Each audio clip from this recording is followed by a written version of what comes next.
네, 오늘 말씀은 데살로니가 전서 3장 1절에서 13절의 말씀입니다. 저와 여러분이 한 절씩 교독하시겠습니다. 제가 먼저 1절 읽겠습니다. 그러므로 우리가 더 이상 참지 못하고 우리만 아테네에 남는 것을 좋게 여겨 우리의 형제요 그리스도의 복음 안에서 하나님의 통역자인 디모데를 여러분에게 보냈습니다. 이는 여러분을 견고하게 하고 여러분의 믿음을 격려함으로 아무도 이 환난 가운데 요동하지 않게 하려는 것입니다. 여러분은 우리가 이러한 일을 위해 세우심을 받은 것을 잘 압니다. 우리가 여러분과 함께 있을 때 우리가 환난 당할 것을 여러분에게 예고했는데 실제로 그렇게 됐고 여러분도 그것을 잘 알고 있습니다. 그러므로 나는 더 이상 참지 못해서 여러분의 믿음을 알아보려고 디모데를 보냈습니다. 이는 혹 시험하는 자가 여러분을 시험해서 우리의 노력을 헛수고로 만들지 못하게 하려는 것입니다.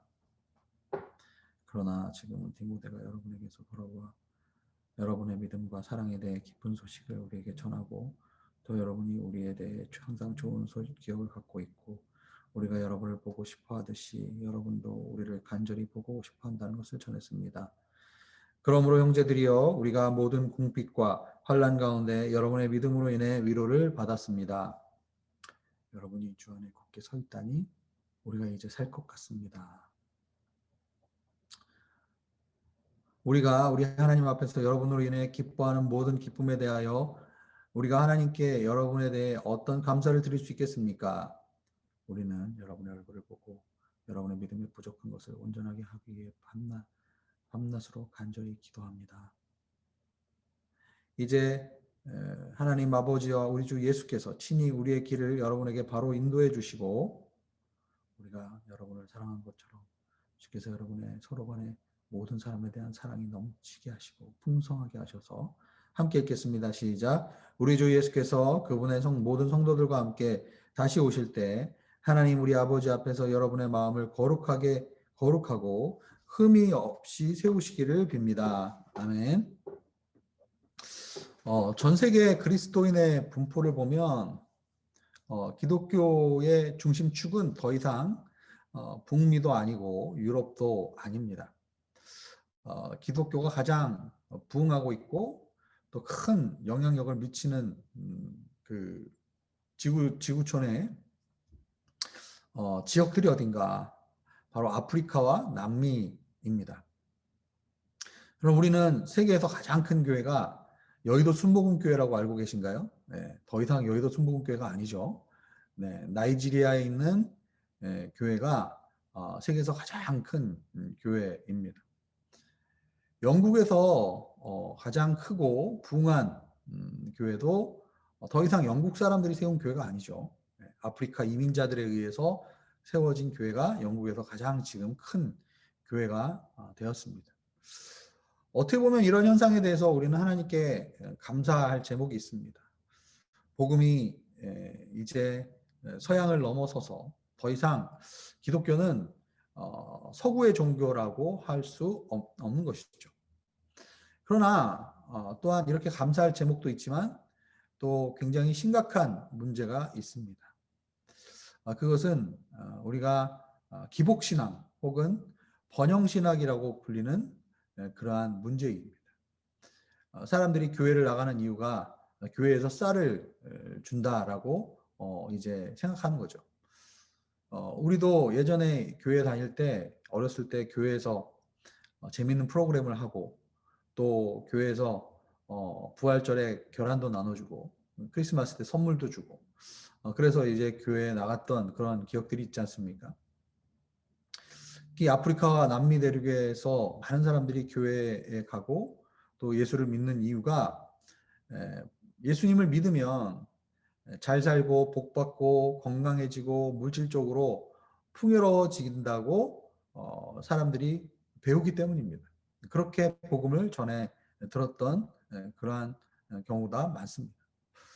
물론 우리가 이해가 되지 않는 것은 아닙니다. 왜냐하면 이 남미와 아프리카에 있는 대부분의 나라들이 극심한 경제난에 허덕이고 있고 많은 사람들이 가난과 헐벗음과 굶주림 가운데 싸우고 있기 때문입니다. 교회가 오병이어의 기적에서도 보듯이 정말 사람들을 먹이고 또 사람들의 배고픔을 또한 어느 정도는 또 이제 해결해 줘야 되는 측면도 있습니다. 그러나 그것이 우리가 복음을 듣고 또 신앙생활을 하는 모든 이유는 아닙니다. 최근에 이제 아프리카에서 많은 나라들이 이슬람화되고 있습니다. 어떻게 보면 아프리카 대륙의 가장 큰 문제점 중에 하나가 예전엔 에이즈도 있었고 또 가난도 있었지만 요즘은 급격한 이슬람화로 진행되는 것이 굉장히 큰 문제입니다. 왜 그랬을까요? 왜 아프리카의 이슬람화가 급격하게 확산될까요? 중동 아랍 국가들이 코로나 사태 전까지만 해도 막대한 재정을 아프리카로 흘려보내기 때문입니다. 동네마다 학교를 세워주고 모스크를 세워주는 일들이 있습니다. 그들 역시 돈의 힘으로 그리고 이렇게 이슬람화를 전파를 하고 있는 것이죠. 우리 많은 분들이 요즘에 유럽에서 일어나는 이슬람 과격단체 원리주의자들의 테러를 보면서 우려하는 시선으로 지금 바라보고 있죠. 우리가 같이 기도하고 있어요.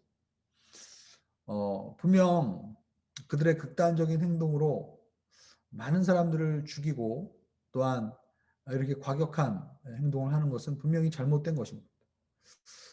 IS와 같은 이슬람 무장단체, 과격단체 때문에 많은 이슬람을 믿지 않는 사람들이 이슬람 신앙에 대해서 나쁜 인상을 갖게 되는 것도 있죠. 그리고 오히려 이슬람권에서도 그런 이슬람 과격 분자들 때문에 오히려 이슬람의 회의를 느끼고 주님께로 돌아오는 경우도 있다라고 선교사님들이 말씀하십니다. 그런데 그들이 어떻게 정치 세력화되고 또 어떻게 사람들 사이에서 추종자들이 생기게 되었을까요? 많은 이슬람 원리주의 단체들이 가난한 동네에 접근합니다.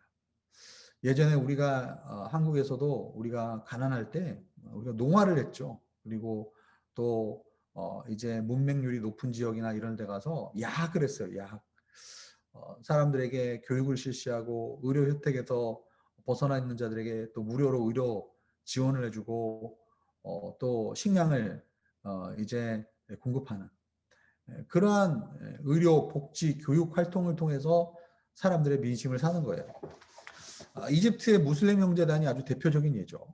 이들은 이집트 곳곳이 굉장히 가난하고 또 어려운 그러한 형편에 있는 사람들이 많이 있는데 무슬림 형제단이 학교도 세워주고 병원도 세워주고 이러한 행동들을 통해서 젊은 세대들이 이슬람 원리주의 단체로 돌아오게 하는 그러한 역할을 합니다. 제가 왜 오늘 이런 말씀을 드리냐면 오늘 복음은 오늘 본문에 보면은 이제 신앙을 믿는 이유, 우리가 왜 신앙생활을 하는가. 바울은 데살로니가 초기에 복음을 믿고 이제 막 신앙생활을 시작한 그러한 이제 거의 초신자라고도 할 수 있는 이 데살로니가 성도들에게 복음을 전할 때 어떤 복음을 전했는가, 이런 것들을 우리가 살펴볼 수가 있습니다. 1절에서 4절에 보면은 바울은 그들과 함께 있을 때부터 그들이 환난을 당할 것이라고 이미 예고를 했다는 거죠. 4절에 보면 우리가 여러분과 함께 있을 때 환난을 당할 것을 여러분에게 미리 예고했다. 그리고 여러분도 그것을 잘 알고 있다라고 얘기했어요. 그러니까 초신자들이 들어왔는데 사실 우리 새신자반에서 새가족 과정을 하는데 첫 주부터 목사님이 우리 왜 잘 오셨어요. 앞으로 신앙생활 잘 하시기 바랍니다. 여러분 그리고 여러분 처음부터 아마 굉장히 어려움을 겪을 거예요. 이렇게 얘기한다면 아마 교회 안 나오시는 분들 굉장히 많을 거예요. 뭐 나오자마자 뭐 환난과 핍박을 당할 거라고 얘기를 하는 거예요. 이거 이러면서 장밋빛 환상은 아니더라도 교회에 나오면 굉장히 좋은 일이 많아요. 뭐 좋은 사람들도 있고 뭐 교회에 좋은 프로그램도 많고 뭐 이러면서 막 이제 우리 차세대 프로그램도 좋아요. 막 이렇게 얘기를 하지 않습니까? 그런데 고난과 핍박과 환난이 있을 겁니다. 복음을 전할 때부터 바울은 그렇게 이야기를 했다라는 거예요. 물론 그것만 얘기한 것은 아니겠죠. 그것만 얘기를 한 것은 아닐 것입니다. 그러나 분명히 데살로니가 성도들은 지금 환난 가운데, 고통 가운데 있다라는 것을 바울은 알고 있어요. 그래서 디모데를 보내서 그들의 믿음을 격려하고 그들의 믿음을 견고하게 해주면서 환난 가운데 요동하지 않는 그러한 믿음을 세우기를 원했습니다. 바울은 데살로니가 성도들이 환난을 피하기를 원치 않았어요. 환난을 피하거나 환난을 고난과 역경과 어려움이 없을 거라고 얘기하지 않았어요. 분명히 신앙생활을 하다 보면 환난이 닥치고 어려움이 오지만 그것을 피해라라고 가르치지 않고 그것을 통과하는 믿음에 대해서 계속 도전을 한 것이죠. 여러분 디모데후서의 3장 12절에서 14절에 보면은 바울은 디모데에게 이렇게 얘기합니다. 그리스도 예수 안에서 경건한 삶을 살고자 하는 사람은 모두, 여기 모두라는 말이 있어요. 모두 핍박을 당할 것이다. 번영신학, 기복신앙의 내용과는 너무 다른 차원의 이야기를 바울은 하고 있는 것이죠. 왜 주 예수 그리스도 안에서 경건한 삶을 살고자 하는 사람이 핍박을 당할 것인가?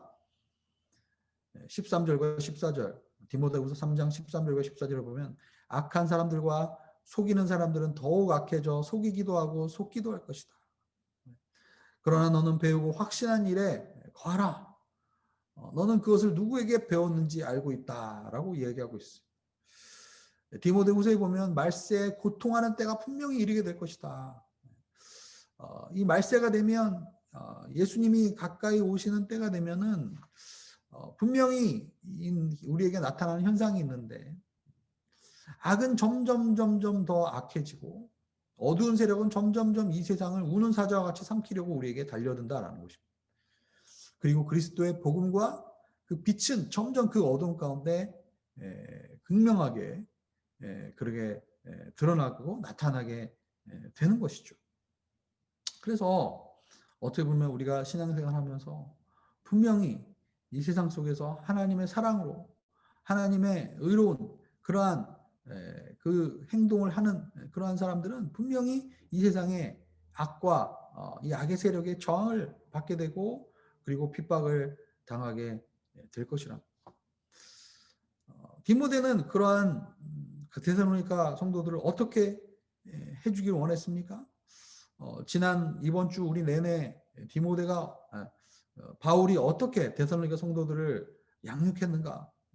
아버지의 모습으로, 어머니의 사랑으로, 또 형제의 모습으로 그들을 정말 공감해주고 또 그들의 믿음을 세워주고 격려해주고 또 때로는 푸시도 하고 이러면서 그들을 이렇게 계속 양육을 했다는 거죠. 그리고 이렇게 편지를 써서 이제 비대면으로 원격에서 이렇게 말씀을 전해주는 그러한 일도 했습니다. 그러나 바울은 또한 이제 대면으로 그들을 세우기를 원했던 거예요. 그래서 가장 그가 신뢰할 만한 동역자인 디모데를 그들에게 보냈습니다. 비대면과 대면으로 함께 양육을 하고 있는 모습을 보게 되죠. 바울은 복음을 전하고 그냥 사생아처럼 그들을 내버려 두지 않고 그들의 믿음을 세우는 일이 그의 부르심의 일부였습니다. 바울은 복음을 전하는 일이 그의 부르심이었지만 그러나 또한 그들 복음을 듣고 예수님을 영접한 자들이 믿음을 세워지는 3절에 보면은 우리가 이런 일을 위해서 세우심을 받은 것을 안다. 이미 믿은 성도들의 믿음을 강하게 하고 견고하게 하는 것이 또한 바울의 부르심의 일부였던 것이죠. 그래서 바울이 선교 여행을 하는 것을 보면 매번 새로운 곳으로 가서 복음을 전하기 전에 이미 복음을 전했던 곳을 먼저 방문하면서 그들을 이미 복음을 전했던 그 교회들을 방문하고 그들을 격려하고 또 계속 그 교회들의 상황을 수시로 모니터링하면서 그들의 믿음이 잘 성장하고 있는지를 계속 체크하면서 그 다음 단계로 계속 나아갔던 그 바울의 모습을 보게 됩니다. 오늘 본문 5절에서 7절에 보면은 그런데 어떤 결과가 나왔어요. 디모데가 이제 이 실제로 데살로니가 성도들을 방문해서 이야기를 들어보고 나서 소식을 갖고 오는데 정말 기쁜 소식을 갖고 와요. 이 성도들이 어떠한 신앙의 모습을 가지고 있다는 거예요. 믿음과 사랑에 대해서 기쁜 소식을 이제 가지고 왔다라는 것입니다. 그냥 단지 믿음이 지적 동의의 수준에 머무는 것이 아니라 믿음이 실제로 그들의 삶을 움직이는 믿음이 삶과 일치하는 그러한 일들이 일어나고 있고, 즉 믿음의 행동과 그 다음에 사랑의, 여기서 사랑이라는 것은 희생적인 사랑이겠죠. 사랑의 수고가 이들의 삶 가운데 나타나고 있다. 소망의 인내, 믿음의 행동, 사랑의 수고. 1장 초반부에 나왔던 그 말이죠. 이러한 기쁜 소식을 가지고 옵니다. 이들이 예수님 믿은 지 얼마 되지 않았지만 그러나 이들은 이미 어린 나이에 신앙을 벗어나고 있는 거예요. 신앙의 모든 목적과 신앙의 모든 방향성이 그냥 나의 필요, 나의 안정, 내가 원하는 것을 채우는 데 머무른 것이라면 그 신앙은 아직도 어린 나이의 신앙일 것입니다. 근데 어린 나이의 신앙을 벗어나기 위해서는 우리가 뭐가 필요합니까? 자녀들 우리가 양육할 때 보면은 어린 나이 때 결핍의 욕구, 그리고 그 단계별로 그 다음 단계로 나아가기 위해서는 부모가 처음에는 무조건적으로 품어주고 사랑해주고 참아주고, 그래서 그 안에 있는 불안과 결핍을 그러한 이겨내서 이제는 부모로부터 떨어져서 스스로 이제 행동을 할 수 있게 됩니다. 어렸을 때 사랑을 받지 못한 사람들에게 나타나는 현상이 뭡니까? 분리불안이죠. 분리불안. 부모님과 떨어져서 지내는 것에 대해서 불안한 것이 생기는 그러한 모습이 있습니다. 그러나 지금 이 데살로니가 성도들은 바울과 이렇게 떨어졌지만 그러나 바울이 있든 없든 정말 그들의 삶 속에서 믿음과 사랑이 그들의 삶에서 흘러나오고 있다는 것을 이야기하고 있어요. 8절에 보면은 여러분이 주 안에 이렇게 굳게 서 있다니 우리가 이제 살 것 같습니다. 사실은 바울은 2차 전도 여행을 통해서 하나님의 극적인 어떤 부르심을 받고 사실은 여정을 바꿨죠. 원래 아시아에 가서 복음을 전하려고 하다가 하나님의 성령이 그것을 막으시고 마게도니아 환상을 보여주시면서 2차 전도 여행을 떠났던 거예요. 어떻게 보면은 사실 큰 기대를 했을 겁니다. 하나님이 어떻게 인도하실지, 어떤 영적인 그러한 사건들이 일어나게 될지 기대하는 마음이 있었을 거예요. 그러나 아덴, 베레아, 또 빌립보, 데살로니가 이런 지역들을 계속 가면서 어떠한 일들이 있었습니까? 물론 복음에 반응하는 일들도 있었지만 그 핍박과 그 저항이 만만치 않았습니다. 그래서 아덴에서 복음을 전한 다음에 바울이 고린도서에 보면은 굉장히 낙심하고 마음이 약해졌다라는 그러한 고백도 나옵니다. 그만큼 굉장히 환난 가운데 바울도 고난 가운데서 계속 복음을 증거하고 있었던 것이죠. 그런데 이렇게 복음 안에서 정말 이들의 믿음이 이렇게 서 있다라는 그 소식은 바울에게 큰 기쁨을 주었을 거예요. 선교지에서 수고하시는 선교사님들의 간증을 들어봐도 정말 선교지의 상황이 열악하고 참 어려울 때가 많은데 선교사님들에게 가장 큰 위로가 되는 일은 무엇이겠습니까? 복음을 전했던 형제 자매들이 믿음 안에서 정말 믿음이 굳건하게 성장하고 있다는 그것을 볼 때 정말 큰 위로가 됩니다. 목회를 하는 목회자들에게 있어서도 가장 큰 위로가 되는 것은 물질적 보상이나 아니면 자신의 영향력이 확대되는 것이 아니라 정말 한 영혼이 주님께로 돌아오고 그리고 그 영혼이 정말 주님 안에서 크게 성장한 모습을 보일 때 정말 목회자가 큰 보람을 느끼게 되는 것을 우리는 볼 수가 있습니다. 9절과 10절과 11절에 보면 그렇기 때문에 바울은 하루속히 그들에게 달려가기를 원하고 그들과 다시 만나기를 기도하고 있다라고 이야기하고 있어요. 그리고 큰 감사를 하나님께 올려드리고 있습니다. 그리고 10절에 보면 여러분의 얼굴을 보고 여러분의 믿음 가운데 아직도 부족한 부분들을 채워주기를 밤낮으로 기도하고 있다라고 이야기하고 있습니다. 마지막으로 11절과 12절에 보면은 어떤 기도를 하고 있는가? 그 기도의 내용이 구체적으로 이야기를 하고 있어요. 12절에 보면 우리가 여러분을 사랑한 것처럼 주께서 여러분 서로 간에 모든 사람에 대한 사랑이 넘치고 풍성하게 하셔서, 즉 아까도 말씀드렸지만 사랑을 부어주면은 어린 나이의 신앙은 그냥 계속 그 이기적으로 사랑만을 갈구하게 되는데, 그러나 예수님의 복음을 우리가 온전히 경험하게 되면 그냥 나만을 사랑하고 나만을 위해서 사는 것이 아니라 그 사랑이 흘러 넘치게 된다는 거예요. 사랑이 풍성하게 흘러 넘쳐서, 그래서 13절에 보면 주께서 다시 오실 때에 하나님 우리 아버지 앞에서 거룩하고 흠없게 우리를 세워주시기를 빕니다. 결국 목적은 무엇입니까? 사랑을 부어줘서 이기적이고 어린 나이와 같은 신앙을 만드는 것이 아니라 그것을 통해서 온전히 하나님 앞에 두려움 없이 온전하게 거룩하게 서는 그러한 사람이 되게 하려는 것이다 라는 거예요. 요한일서 4장에 보면은 뭐라고 얘기하십니까? 하나님의 사랑이 우리 안에 온전히 완성되면 우리는 심판날의 담대함을 가지게 될 것입니다.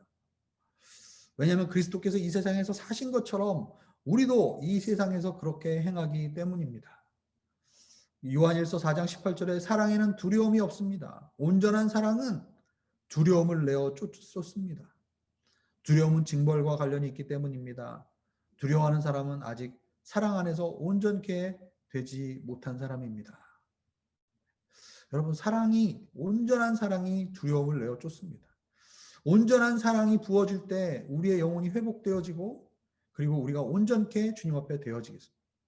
그리고 그 사랑을 받은 사람이 담대함을 가지고 이 세상 가운데 나아가게 될 줄로 믿습니다. 우리 데살로니가 성도들이 그렇게 삶의 현장 가운데서 믿음과 사랑의 신앙으로 온전히 굳건히 서서 주님께 나아갔던 것처럼 우리의 삶 속에서도 그러한 믿음의 역사가, 또한 사랑의 수고가 우리 가운데 있기를 주의 이름으로 축복합니다. 이전에 기도 제목 보면서 함께 기도하겠습니다. 고난과 역경을 피하게 해달라고 구하는 것이 아니라 고난과 역경 한가운데서 그것을 이기며 통과할 수 있는 믿음을 우리에게 허락하여 주시옵소서. 우리 가운데 주변의 믿음이 연약한 지체들을 격려하고 세워주게 하셔서 서로 간의 믿음의 진보로 격려를 받게 하소서.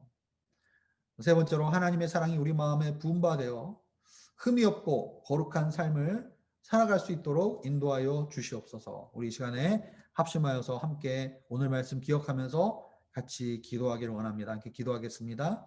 하나님 아버지 감사합니다.